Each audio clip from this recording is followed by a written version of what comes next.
Joining me now, Steve Forbes, Forbes Media Chairman and Editor-in-Chief, and David Malpass, former president of the World Bank Group, both longtime friends.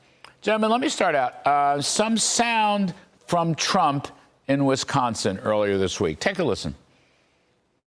And upon taking office, I will impose an immediate moratorium on all new spending grants and giveaways under the Joe Biden mammoth socialist bills like the so-called Inflation Reduction Act. To further crack down on rampant waste in the federal government, we're going to bring back Presidential Impoundment Authority, and we're going to end this war on American energy. We're going to drill, baby, drill. Yet crooked Joe Biden wants to raise taxes on top of that and raise business taxes, which will lead to the destruction of your jobs.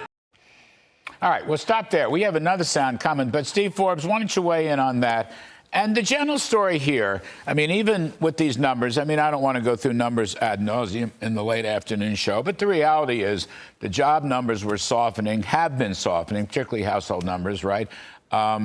Wages are slowing, inflation is rising, supply managers weakening. I mean, it looks like we're going back into some kind of stagflation. But here's Trump's agenda. Is it the solution? Oh, you answer the question. Of course. It's worked before. It's worked in the past in history. Right. Whenever you reduce tax rates, reduce regulations, which are coming tsunami-like, crushing the economy today, when you get rid of those, slow those down, guess what? People prosper again. We saw it in the 60s. We saw it in the 80s. We saw it briefly under Trump before COVID. And looks like we may see it again. Yay, not a moment too soon. And also, he's got to pay attention to the Federal Reserve, which still hasn't gotten the message we need a stable dollar and not this Phillips curve mentality that you fight inflation by slowing the economy. It's nonsense. You know, I thought David Malpass, something Steve Forbes said a good 3 years ago, okay, talk about prescience, regulatory inflation, right? So he said, you know, when you talk about socialism or big government socialism nowadays, it's not like Joe Stalin in the 1930s and the old. You don't have to buy the steel mill, okay? But you can regulate it to death. And you pour all these regulations on, and you're going to get higher prices and a gentle inflation. Or you cut back between regulations and taxes. You cut back, you choke off the supply of goods and services in supply side terms. What you think? Exactly right. Yeah. And that's across the board. So think of all of the regulations that are coming from the engagement with Europe on the international front. They want to regulate everything. The Fed is doing bank regulation in a way that hurts small business.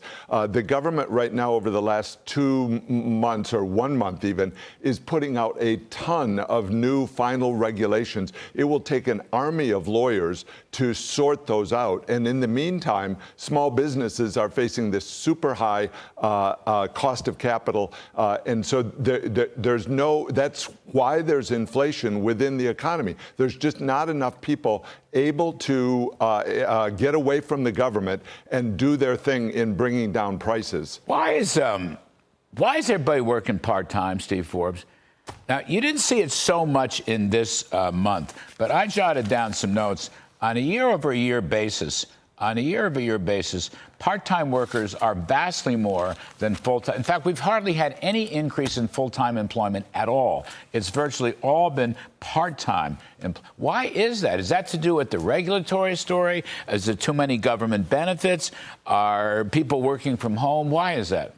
I think you can sum it up in one word: uncertainty. You're a business person. Are you going to invest in an environment where you're getting hit with tons of regulations? You're still not sure how this election's going to turn out. You have taxes coming on. You have the Federal Reserve still threatening not to cut interest rates with this crazy mentality that you got to fight inflation by making people poorer. So what are you going to do? You're going to hire part-time. And so far, most businesses, because it was so hard to hire people during the COVID shutdowns, they're reluctant to lay people off. But right now, if they need somebody, they do it part-time, or they cut the hours of people who are on your payroll now. You know, I had, let's see, multiple job holders up almost 9% year on year, multiple job holders. Full-time jobs, Dave Malpass, minus 0.4%. Part-time jobs up 3.9%. Uncertainty is probably a very good explanation. Let me play one more Trump sound, and I'll get you to weigh in on this whole story. Because something tells me that while this orgy of regulations and tax threats goes on for Biden's presumably last 7 or 8 months in office, there's putting a freeze on economic activity. Anyway, here's Trump on the GOP and the workers, the middle class in Waukesha, Wisconsin. Take a listen. Crooked Joe Biden launched the greatest confiscation of middle-class wealth in the history of our country. Biden has run the government like Robin Hood, essentially in reverse, stealing from the poor and giving it to the rich. That's actually what he does. They say many of the rich people are with Democrats. It's changed. We've become the party of the worker. We become the party of the middle income. Now, that's an economic statement, and that is a political statement. What do you make of it, Mr. Malpass? Two things. One is, if you hire somebody full-time, that's an investment. You're investing in them, and they're investing in you, and you don't want to do it in uncertainty. If next year there's going to be a fiscal train wreck and the taxes are going to go up, you put everybody short-term, and you lose the skills that the workers should be getting from a full-time job. So that's one point. And the other, to this question of the little guy getting hurt by this environment. On Wednesday, both the Treasury Department and the Federal Reserve said that they were going to borrow heavily in the short term. Yes. That's what the little guy needs. Small businesses need short-term financing, but the government is saying, no, we are going to get all the money on the short end of the curve. That's not good.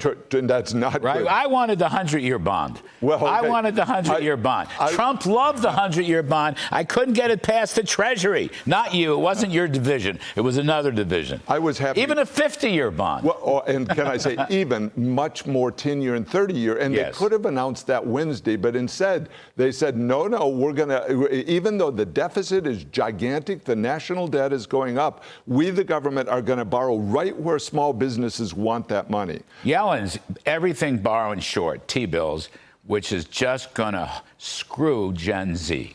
Okay, those kids are going to have the biggest debt burden in the history of mankind. I mean, don't you think so? Affordability problem and right, affordability. I mean, the other thing is, Steve, go back, the Larry Summers study. I mean, Summers gets it right oftentimes, although he doesn't like the tax cuts. Okay, he can't win them all. But he, what did he say? The original sin was the spending bill back in 2021, which launched the inflation. And lately he's been warning about if you use the old CPI, which included personal borrowing costs, okay, not the credit cards, because those didn't proliferate, but other things, inflation would have been a peak at 19%, but today it would be 7 or 8%. So the affordability crisis, prices are rising faster than wages, but also personal borrowing costs are through the roof. People can't afford the Biden economy. And the mortgage rates are going to get worse. They came down a little bit. Yes, now they're going up again. Right. What's that going to do to people's faith in the future? They're going to hold back. Businesses are going to hold back. So everything they do creates uncertainty, which means we're going to have stagnation. Hopefully we'll get over that January 20th. You buy the working class coalition? I mean, you spawned a whole bunch of us for the Forbes presidencies in '96 and 2000. Do you buy the working class coalition now? It would be a major difference. Well, people want to work. And the Republican parties are the party of work, right. Party of getting ahead, party of opportunity, what Lincoln called the opportunity to improve your lot in life. You're not getting it from Joe Biden. It's amazing. All these tribunes of the people end up making people poorer. Certain people get rich through government handouts, and not the crony kind. Billions for corporate welfare. Projects. Corporate welfare. EVs and this whole climate change is all about corporate welfare, energy department, slush funds, and all the rest. I like that. The reverse Robin Hood. That's exactly what it is. Take from the poor and give to the rich. Holy cow. Steve Forbes, David Malpass, terrific stuff.